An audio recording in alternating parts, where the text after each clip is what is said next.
We're looking live at Moscow's return to the latest in the Russia-Ukraine crisis. And as we look at Moscow, we've heard earlier this morning from a foreign ministry spokesperson saying the NATO military alliance should pull back from Eastern Europe. That move, he says, would help reduce military tensions in the region. Vladimir Putin will speak by telephone to French President Emmanuel Macron tomorrow. But this call to pull back, in fact, what we're seeing as we look live next at Ukraine, and live pictures coming in from the capital of Kiev, is NATO members not pulling back, but indeed rushing to provide help to Ukraine. Some, like the U.S. and the U.K., are sending military equipment. Others, like Denmark and Spain, have chosen naval and air support. Germany, like Canada, has opted for non-lethal assistance. It is shipping 5,000 helmets.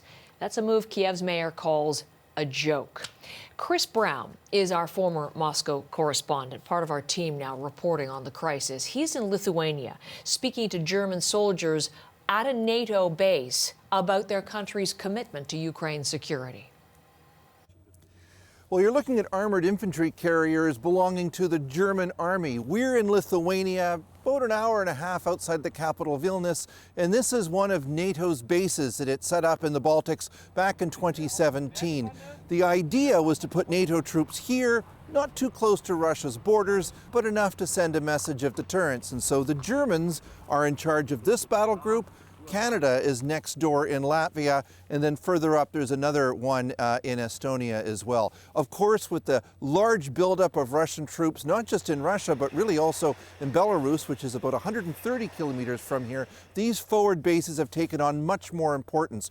It's also notable that it's the Germans that are leading this contingent here.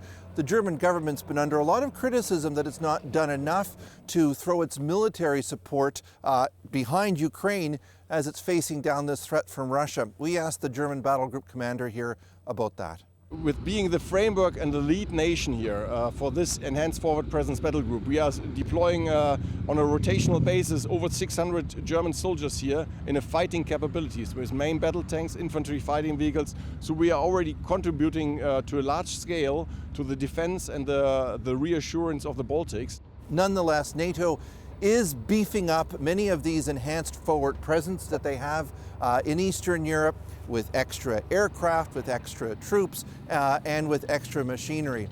The fear, of course, is that if there is a conflict in Ukraine, that conflict would not stay contained to Ukraine's borders, and that would make these bases, put the scrutiny on these bases here in the Baltics that much more important.